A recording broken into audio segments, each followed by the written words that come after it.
mungkin secara genetik ada tuh sifat marah yang diturunkan dari salah satu orang tua ya.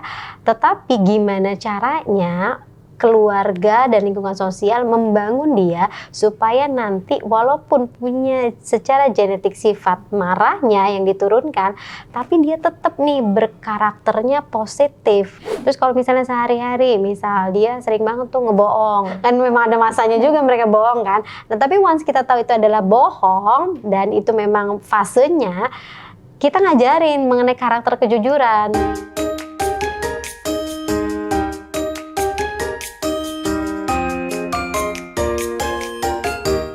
Hai Bunda, selamat datang di Bunda Talks bersama aku Firly Nabila. Kali ini temanya nggak kalah menarik nih Bun dari episode-episode kita yang sebelumnya. Kita akan bahas soal karakter anak.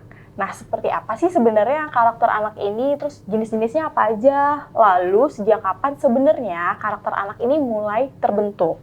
Tentunya aku gak sendirian akan ngebahas tentang ini, karena aku akan bertanya-tanya banyak hal tentang karakter anak dengan narasumber kita, seorang psikolog anak yang juga punya followers banyak di Instagram, Mbak Ayang Irma. Hai Mbak Ayang. Hai Mbak Firly. Apa kabar Mbak Ayang? Alhamdulillah sehat. Cantik banget hari ini. Aduh, makasih loh, kamu juga. Thank you. Nah Mbak Ayang, terima kasih sebelumnya ya udah mau nyempetin ngobrol-ngobrol. Terima kasih nih. juga sudah diundang loh. Hai Bunda. Sini. Kita akan bahas soal karakter anak Mbak, yang mana aku juga penasaran banget sih ya bahasan ini gitu. Sebelum kita ngobrol lebih jauh soal karakter anak, boleh nggak sih Mbak di-sharing sebenarnya pengertian karakter anak sendiri itu apa, lalu apa perbedaannya dengan kepribadian anak? Oke, ini kan kayaknya pertanyaan yang juga sering banget jadi isu penting ya, karena kan kalau sekarang kan semua orang tua terutama ingin banget punya anak yang karakternya itu strong, benar nggak sih? Mentalnya gitu kan? kuat. Mentalnya gitu kuat. Ya. Makanya kenapa di kurikulum pendidikan juga kan ada pendidikan karakter. Nah, tapi mungkin banyak yang belum paham banget gitu ya, apa sih bedanya sama kepribadian dan karakter itu sendiri ya. Jadi kalau kita bicara soal kepribadian dulu ya. Jadi kalau kepribadian itu lebih kepada ciri-ciri secara psikologis ya. Itu biasanya menunjukkan dari pikiran, perasaan dan perilaku seseorang. Nah, biasanya kalau bicara kepribadian itu ada hubungannya juga secara genetik. Ya kan, kita kan ada warisan genetika dari orang tua kita, dari kakek buyut kita, keturunan kita lah ya, intinya dari yang sebelum-sebelumnya. Nah, itu juga mempengaruhi ya, dan itu juga ditambah dengan pengalaman sosial ya. Jadi kalau orang sering banget denger nih kepribadian mungkin introvert, extrovert. Kalau dirimu sendiri apa tuh kepribadiannya? Aku Ambivert. Tapi Kayaknya ambivert dominan extrovert ya. Oh iya. Kayaknya ya gitu ya. Tapi aku merasa aku introvert ya Mbak. Bisa jadi gitu. ya. Oke, nah itu kalau kepribadian. Jadi lebih kepada ciri-ciri secara psikologis yang berhubungan sama pikiran, perasaan dan perilaku kita. Sementara kalau kita bicara tentang karakter itu banyak berhubungan dengan sifat, perilaku dan juga sikap-sikap ya. Dan ini berhubungan dengan bagaimana seseorang bisa berinteraksi sama dunia. Nah, kalau kita bicara karakter, ini hubungannya sama moral, sama etika, sama values apa yang seseorang ini sudah pelajari atau sudah alami. Nah, kalau karakter ini dominannya lebih banyak dari aspek lingkungan sosial. Kalau tadi kan kepribadian itu lebih banyak juga ke arah yang genetik plus ditambah dengan lingkungan secara sosialnya ya. Dan ini keduanya memang dinamis. Jadi kepribadian itu ada dalam karakter juga ya, karena kan ada sifat juga, ada perilaku ya. Nah, inilah yang ngebedain antara si kepribadian sama si karakter itu sendiri gitu. Mungkin tipis ya Mbak bedanya? Yes, betul. Iya, Karena karakter itu bisa masuk di dalam kepribadian dan juga sebaliknya kan. Jadi dua-duanya ini kan dinamis. Jadi dia akan berubah sejalan dengan pengalaman-pengalaman apa yang dia rasakan atau dialami gitu. Misalnya kalau terkait sama aspek kepribadian ya, mungkin secara genetik ada tuh sifat marah yang diturunkan dari salah satu orang tua ya. Tetapi gimana caranya keluarga dan lingkungan sosial membangun dia supaya nanti walaupun punya secara genetik sifat marahnya yang diturunkan, tapi dia tetap nih berkarakternya positif, kuat gitu. Artinya dia punya karakter untuk mengendalikan emosi, karakter yang mungkin lebih suportif. Jadi kurang lebih seperti itu gitu. Oke, misalnya nih Mbak nih, anak saya contohnya dia kepribadiannya kayak apa ya, ceria gitu Ya, misalnya. ya. Itu kepribadian tuh, Mbak? Kepribadian, sifat kan? Sifat kan Ya, berarti. Nah, sifat. karakternya itu berarti misalnya dia bertanggung bertanggung jawab. Oh, Terus kemudian empati, kemudian integritasnya bagus, setia kawan, yaitu jadi karakter-karakter yang memang perlu dimiliki seseorang dan itu ditanamkannya sejak dia kecil pastinya. Nah, karakter ini nanti bungkusannya adalah itu cenderung jadi sesuatu yang cukup permanen lah gitu karena karakternya seperti itu ya. Kalau kepribadian itu kan dinamis sejalan dengan pengalaman-pengalamannya gitu. Oke, jadi sebenarnya ya karakter anak, kepribadian anak betul. gitu ya. Dan keduanya ya saling berkaitan gitu. Nah sebenarnya tuh kan tadi sempat udah dijelasin ya Mbak, kayak terbentuk dari, ada yang kepribadian itu dari genetik gitu ya Mbak. Nah genetik ini dari karakter anak sebenarnya terbentuk dari kandungan. Bisa, betul, ya. Oh. Jadi sebenarnya stimulasi gitu ya. Jadi kita menstimulasi karakter kepribadian. Maka sering banget orang bilang karakter kepribadian gitu kan.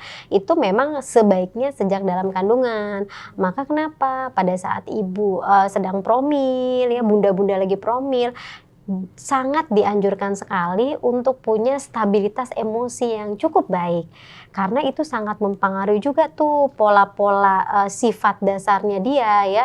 Misalnya kalau seorang bunda yang sering banget merasakan sensasi kesedihan, ketidakamanan, ya itu biasanya akan berpengaruh juga pada janinnya sehingga bisa jadi pada saat si kecilnya ini lahir ada tuh gitu ya sifat-sifat lain yang itu diturunkan karena tadi pola si ibu selama kehamilan ya. Mungkin dia jadi punya kepribadian yang sensitif ya, agak mungkin juga cenderung hati-hati gitu. Terus kemudian juga waspada. Nah, itu bisa aja terjadi seperti tadi. Makanya sejak dalam kandungan orang tua baik ayah dan bundanya ini perlu sama-sama gotong royong supaya kita bisa memiliki anak yang nanti karakter kepribadian itu kuat dan positif. Gitu. Berarti emang sebenarnya dari promil penting banget ya penting menyiapkan banget, diri dulu, betul, bundanya gitu ya, betul, ayahnya juga yes, menciptakan suasana yang benar, betul. Oh, oke, gitu ya. Banyak pengaruhnya juga ya. Yeah. Betul Bun. Jadi kayak beneran dari ibunya dulu ya biar anaknya ya, tuh. Makanya tuh kita tuh sangat nganjurin ya kalau seorang ibu akan promil dia tuh harus beres dulu deh sama emosi-emosinya gitu, beres juga sama relasi sama pasangannya gitu. Jangan sampai nanti ini akan mempengaruhi gitu loh pola pikir, perasaan dan juga perilakunya dia kan. Misalnya aja karena dia sebel gitu sama suaminya, nggak mau makan, ngambek, atau selera makannya berkurang. Sementara dia kan harus punya asupan nutrisi yang optimal kan untuk si kecilnya. Nah, ini kan nanti akan mempengaruhi tuh kualitas-kualitas si kecil gitu. Oke.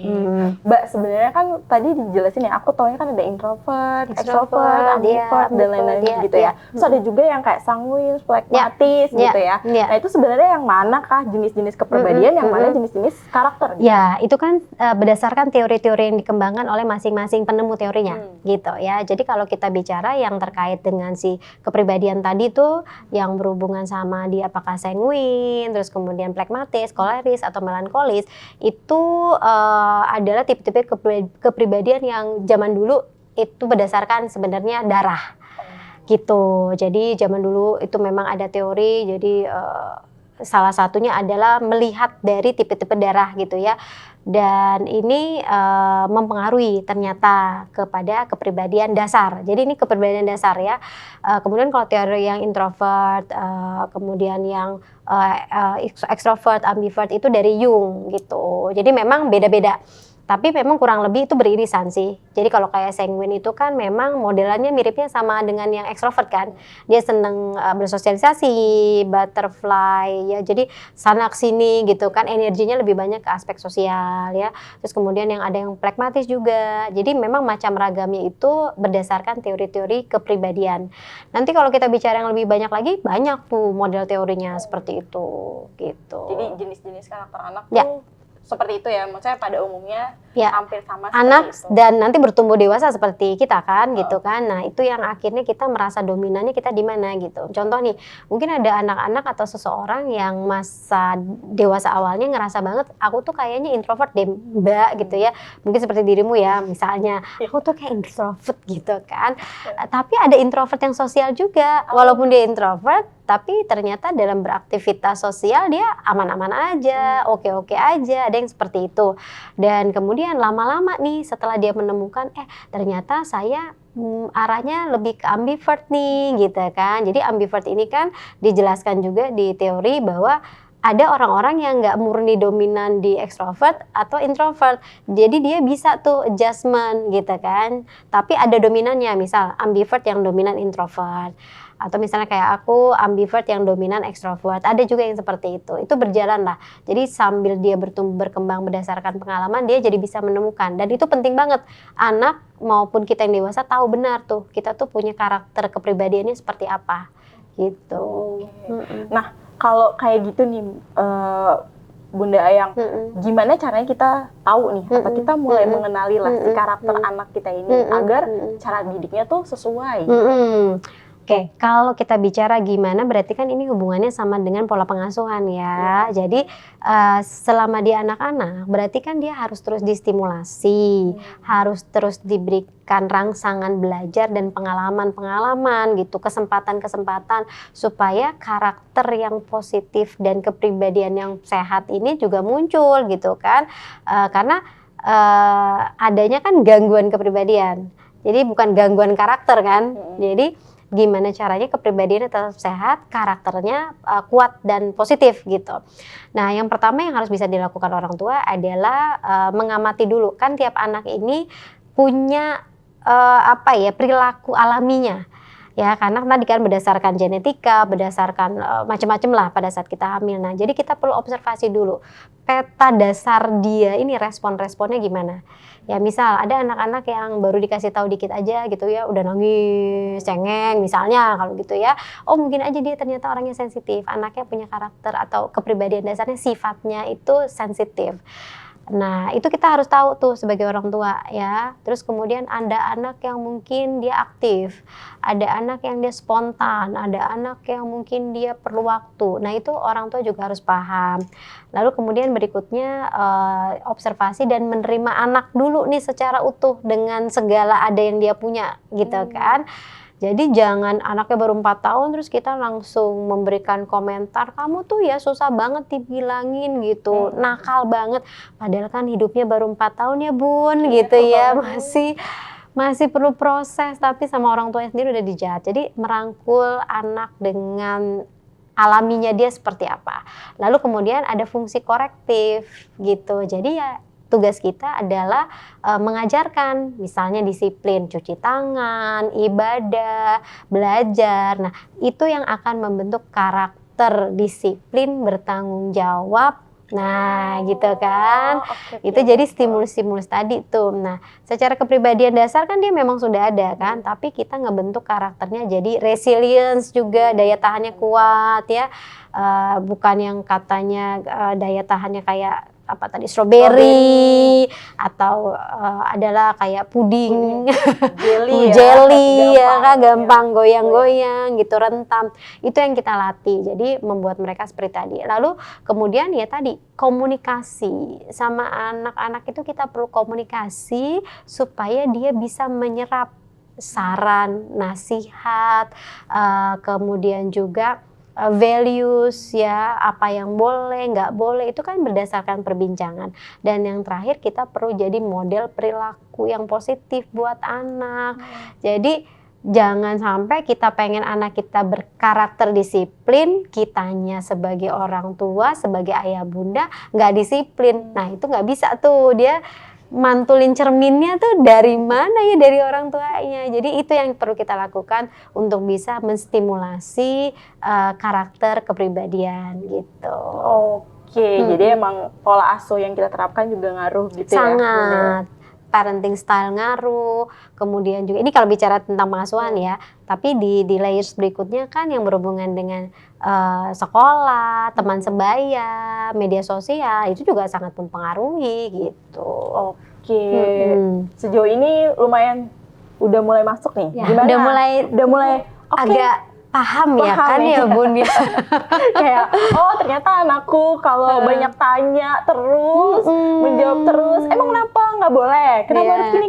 Itu bukan berarti karena dia membantah, membangkang karena dia punya bentuk karakter lain. Betul, dia ingin tahu ya kan, terus dia penasaran gitu. Nah itu yang mempengaruhi kenapa anak bisa jadinya kritis ya kan. Dan kita sebagai orang tua tugasnya adalah mewadahi itu gitu. Kita contain, kita wadahi. Oh apa nih yang dia penasarannya, apa nih yang dia pengen tahu di situ sebetulnya. Lumayan berat ya Bun, PR kita ya. Iya. Nah tadi kan Mbak Irma, Bunda Ayang udah sempat menjelaskan ya kalau misalnya kita bangun itu emang dari kecil gitu ya, dibiasakan dengan kebiasaan sehari-hari gitu, mau membentuk karakter seperti apa. Lalu kalau misalnya emang kayaknya Bunda nih bingung nih karakter anak aku ini seperti apa ya, terus gimana caranya kita tahu nih? Oke. Yang Bunda dan Ayah perlu tahu, karakter itu kan ada jenisnya ya. Jadi yang terkait sama karakter moral sama karakter kinerja. Jadi kalau karakter moral tuh yang berhubungan sama empati, terus kemudian juga integritas gitu ya, setia kawan, terus kemudian yang berhubungan dengan ya norma-norma secara sosial, itu berhubungan dengan karakter moralitas. Karena kan kita belajar nilai-nilai kehidupan seperti apa yang diajarkan tentunya pertama kali dari orang tua kan pastinya. Terus ada juga yang terkait dengan karakter kinerja. Ini berhubungan sama kedisiplinan, ketekunan. Jadi kalau tekun tuh karakter gitu kan, ketelitian tuh karakter. Jadi berhubungan sama kinerja. Ya kan, kayak stabilitas emosi itu berhubungan dengan moral ya kan, dia mesti stabil juga gitu. Ya itu, jadi karakter-karakter itu orang tua harus tahu. Nah, untuk tahunya gimana nih anak saya punya karakter berdasarkan performa. Jadi misal kalau dia setiap hari kelihatan tuh disiplin tentang kinerja ya, contoh dia tahu nih sholat jam berapa, ibadah jam berapa, makan bagaimana, ngerjain PR seperti apa, ada ulangan dia belajar gitu ya, itu sebetulnya mengarah kepada karakter yang berhubungan dengan kinerjanya. Terus kalau misalnya sehari-hari, misal dia sering banget tuh ngebohong, ya kan, anak-anak kecil kan suka eksperimennya bohong-bohong gitu kan, kan memang ada masanya juga mereka bohong kan. Nah tapi once kita tahu itu adalah bohong dan itu memang fasenya, kita ngajarin mengenai karakter kejujuran. Jadi moralitasnya kan di situ, misalnya Kak coba deh cerita gitu ya, ibu akan mendengarkan semua cerita kamu, kalau misalnya salah kita perbaiki sama-sama, kalau misalnya itu benar ya kamu jujur, ibu akan sangat mengapresiasi, Bunda sangat apresiasi. Nah itu harus diajarin sehingga jadilah tuh karakter kejujuran. Lalu ada lagi nanti karakter yang berhubungan dengan empati, ya kan, kita manusia nggak tiba-tiba lahir jadi empati sama orang kan, nggak ya, karena itu skill, itu karakter. Jadi gimana caranya? Mulai dari rumah gitu ya, misalnya diajarin berbagi, lalu kemudian mungkin pada masa-masa tertentu kita boleh juga datang ke panti asuhan, atau mungkin saat di rumah untuk empati tadi saat anak kita cerita kita mendengarkan aktif. Nah itu menjadikan anak belajar tentang empati, karakter empati. Nah itu kita perlu observasi, kalau masih kurang dan belum ada berarti kita latih. Ya kan, misalnya yang berhubungan dengan kebersihan, itu kan juga karakter ya, menjaga kebersihan. Terus karakter spiritual, itu semua melalui latihan sehari-hari dan kita yang stimulus. Kalau belum ada karakter yang kita inginkan itu, ya kita bentuk anak kita. Gitu. Kalau sekarang kan di pendidikan namanya kan karakter Pancasila kan. Jadi semuanya ada tuh misalnya poin-poinnya gitu. Oke, berarti emang kuncinya karakter anak itu bisa banget ya dibentuk sama orang tua gitu, mau anaknya seperti apa, dimulai dari sebelum hamil. Yes, itu yang penting kitanya sebagai orang dewasa, orang tua, promil sehat Itu insya Allah juga sehat sih anak-anaknya. Terus kalau misalnya karakter anak nih Bunda, ya karakter anak perempuan sama anak laki-laki itu pada dasarnya sama kan? Saya ada juga yang bilang nih karakter anak laki emang lebih manja ya sama ibunya. Beda ya sama anak perempuan itu ada kecenderungan sih gitu ya. Jadi memang ada kecenderungan. Jadi bukan pasti fix begitu gitu ya. Misalnya pasti banget anak perempuan itu karakternya tekun kinerjanya gitu ya. Enggak juga gitu ya. Tapi memang kebanyakan kalau anak perempuan itu karakternya itu komunikatif ya. Terus kemudian empati. Terus kemudian juga yang berhubungan dengan hal-hal yang berhubungan dengan tanggung jawab, itu kebanyakan begitu. Anak laki-laki biasa karakternya tuh spontan, penasaran, terus komunikasinya ya nggak sebanyak anak perempuan ya, terus impulsif gitu. Nah itu sebetulnya, tapi bisa aja si anak perempuan berkarakter seperti yang anak laki-laki juga bisa gitu, karena pada dasarnya semua karakter-karakter itu harusnya dimiliki sama anak laki-laki dan perempuan gitu. Yang ngebedain hanya saja respon-responnya dia kan gitu. Jadi pada anak laki-laki kalau dia kecenderungannya introvert pribadinya, tapi kita pengen dia tetap punya karakter yang bertanggung jawab. Ya sangat bisa dong, walaupun dia introvert, kita jadikan dia anak laki-laki atau anak perempuan yang punya tanggung jawab, integritasnya tinggi, empati, jujur, setia kawan, suportif. Nah, itu yang kita shape, kita pahat dia supaya punya karakter seperti tadi. Walaupun kepribadiannya introvert atau extrovert gitu. Ya, berarti ada nggak sih sebenarnya perlakuan khusus nih Bunda yang kalau misalnya karakter anak laki-laki, karakter anak perempuan yang kita mau bentuk nih harus jadi perempuan tuh harus jadi seperti ini, laki-laki harus seperti ini. Ada perlakuan khusus dari cara mendidik nggak? Sebetulnya sama aja ya, mau anak laki dan perempuan. Yang penting adalah stimulus dasarnya adalah memberikan rasa aman dan nyaman di dalam rumah.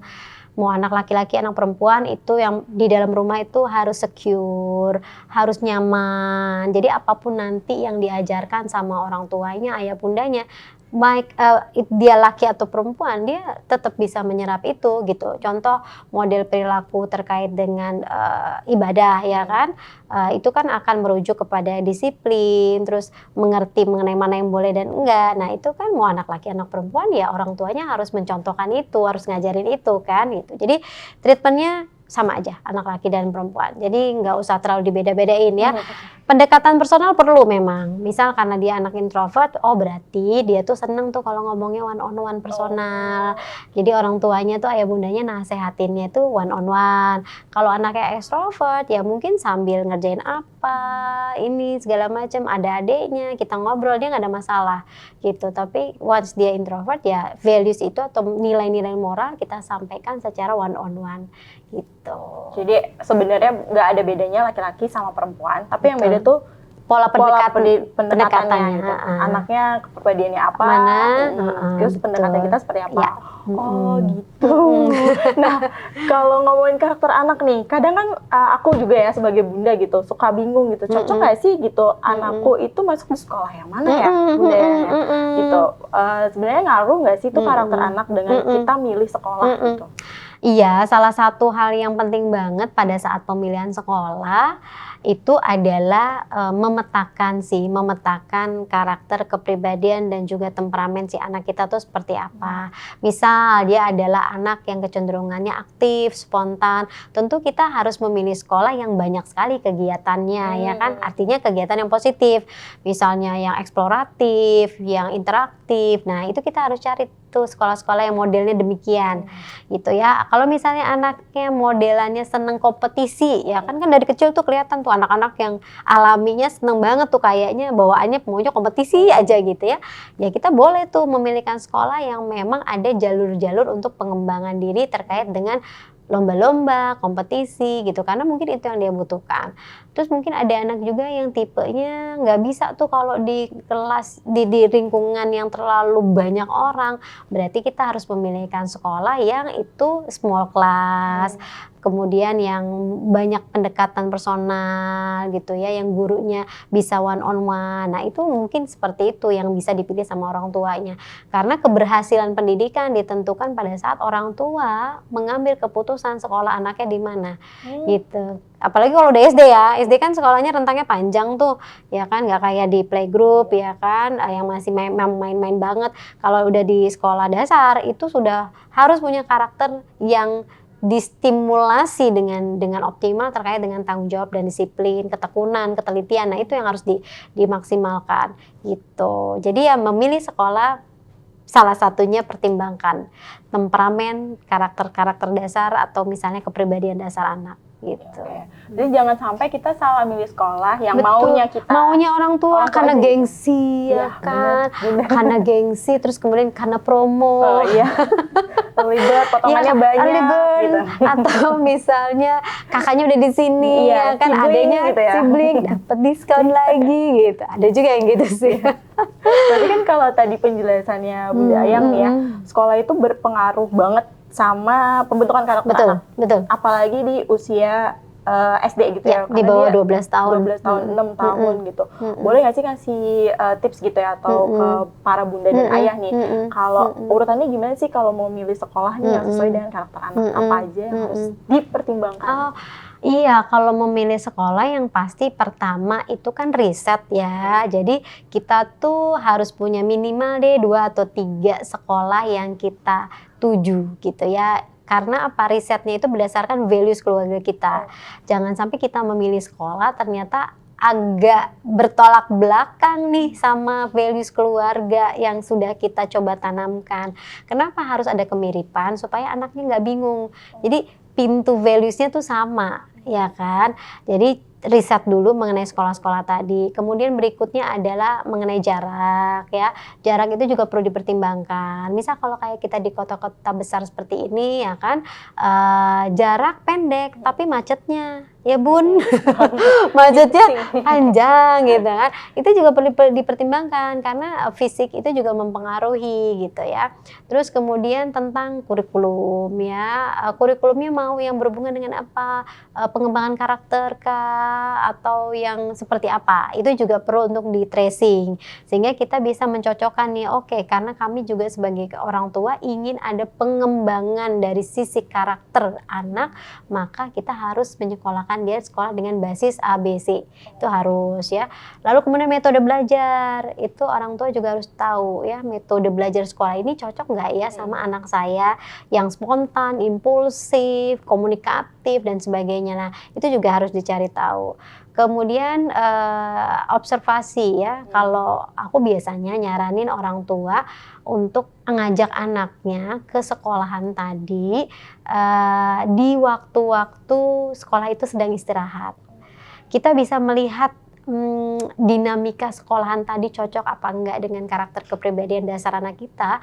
Itu pada saat kita nyampe sekolah, itu kelihatan anak-anaknya tuh lari-larian tuh happy gitu kan. Terus dari depan aja tuh kayak tim pengamannya kayak satpamnya, front office-nya tuh wajahnya tuh ceria juga. Berarti sebenarnya dominan di culture di sekolahan tadi itu penuh dengan kesenangan, bahagia, anaknya senang. Nah, itu kalau anak diajak pada saat momen-momen tadi, dia jadi nyerap, ternyata menyenangkan ya sekolah di sini gitu. Terus nanti diajak lagi ke sekolah yang berbeda gitu. Jadi biarkan dia juga merasakan sensasi. Karena kan yang paling tahu tentang dirinya kan anak itu sendiri kan. Ya kan? Terus kemudian cek juga ini kebutuhannya apa, anaknya butuh apa yang perlu dikembangkan lebih lanjut. Jadi jangan cuman anak saya harus di sekolah yang bisa supaya anak saya jago matematika. Tapi kita mengabaikan tuh karakter-karakter atau kepribadian dasar dia yang sudah ada, yang sudah cukup ya kan, yang dasarnya. Karena kita fokusnya sama kelemahan ya kan, padahal justru ini harus dikembangkan. Kalau ini dikembangkan yang baik-baik dan positifnya, maka yang kurangnya ini bisa apa ya, ada eskalasinya lah gitu kan. Nah itu yang dilakukan. Kemudian yang penting juga sih finansial ya. Jangan sampai kita memilih sekolah sudah mempertimbangkan karakter A, B, C, D, tapi ternyata di perjalanan kita ada kesulitan secara ekonomi. Yang anaknya udah pas di situ, akhirnya kita pull out kan. Itu kejadian banyak waktu pandemi sih. Aku punya banyak klien begitu. Dia udah happy banget anaknya, karakternya udah kebentuk dengan kebiasaan-kebiasaan. Tapi karena ada masalah secara perekonomian, dia harus ditarik dari sekolah itu, kemudian adjust lagi di sekolah baru yang ternyata nggak sesuai. Nah, itu harus dipertimbangkan orang tua sehingga dia bisa mendapatkan pelayanan dan pendidikan yang terbaik sesuai dengan tadi apa yang kita inginkan untuk bisa dimaksimalkan lah dari perkembangan anak kita. Lumayan ini ya, Bun. Banyak ya, Bun, PR-nya. Poin. Bun, 1, 2, 3, 4, 5. Tapi makanya kenapa saat kita memilih sekolah anak, itu nggak boleh yang Juli ini dia sekolah, terus kita baru carinya 2 bulan kemarin. Itu tuh bener-bener tarik mundurnya kalau misalnya bisa 1 tahun sebelumnya. Jadi kayak kita main-main ke sekolah-sekolah, tanya-tanya, riset-riset, itu kan butuh waktu ya. Sampai akhirnya 6 bulan sebelumnya kita oke nih. Karena kalau sekarang kan mau masuk SD ada seleksinya, ada observasinya, ada ini dan itunya kan. Nah itu kita udah ajak banget gitu, mau masukin dia di mana gitu. Berarti sebenarnya penting banget ya minta pendapat anak tuh saat milih sekolah. Iya dong. Walaupun misalnya dia baru masuk TK gitu.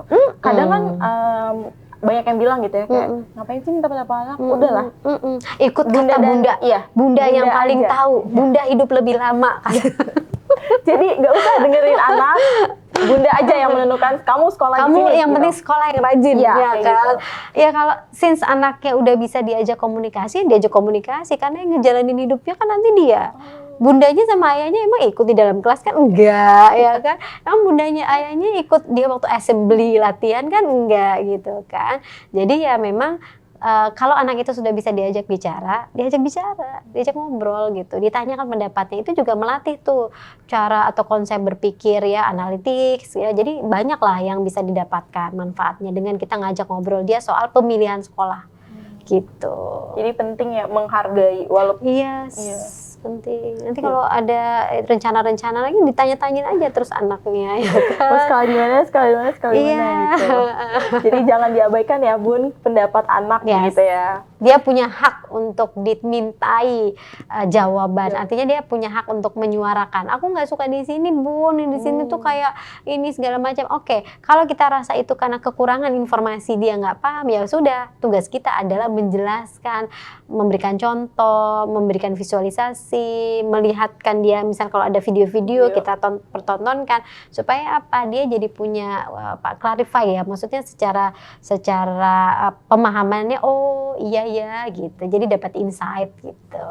Oke, tapi sebenarnya idealnya nih anak tuh punya karakter apa sih yang harus dibentuk gitu saat di usia SD atau mungkin dari balita dulu nih sebelum dia masuk SD, idealnya karakter apa yang harus dibangun? Yang pertama itu keberanian, ya kan? Itu juga berhubungan sama kepribadian gitu ya. Tapi bisa dibentuk.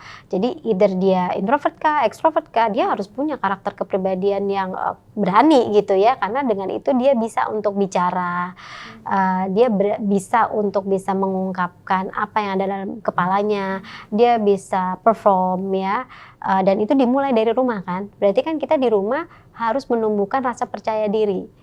Ya, misalnya jangan sampai mematahkan ide-idenya, ya kan, terus kemudian nggak pernah ngajak dia diskusi, ya, jadi itu harus dari rumah, sehingga nanti kalau dia udah di sekolah di PAUD, minimal dia sudah ada keberanian, terus kemudian tanggung jawab itu kan juga bertahap, ya sesuai sama usianya aja dulu, misalnya umur 4 tahun saat dia belajar makan, minum dengan alat-alat perangkat makan, ya udah dia diajarkan cara membersihkannya, menatanya, itu harus diajarin, itu berhubungan juga tanggung jawab, ya saat dia main, beresin mainannya, itu tanggung jawab. Terus disiplin waktu. Kenapa anak-anak itu perlu regulasi kan? Pagi ngapain, nanti abis itu ngapain, itu regulasi. Itu disiplin. Nah itu semua dari masa PAUD. Dan itu mulainya nggak tiba-tiba di PAUD dia disekolahin, tapi dari rumah gitu. Terus empati, karena dia kan berelasi sosial, itu juga dimulai dari rumah ya. Lalu kemudian kejujuran, itu juga harus. Jadi karakter-karakter dasar itu yang semakin diasah itu akan menguatkan dianya, sehingga dia punya kepribadian yang positif dan kemudian karakternya juga kuat, daya tahannya bagus gitu, karena dia strong gitu, mentalnya betul. Sebenarnya mungkin masih banyak banget nih pertanyaannya Ya. nih Bunda Ayang. Tapi kayaknya kita akan tanya terakhir nih ke Ya. Bunda Ayang gitu ya, soal sebenarnya kalau di usia anak sekolah lebih besar mana sih pengaruh karakter anak nih? Pengasuhan di rumah atau di sekolah? Oke.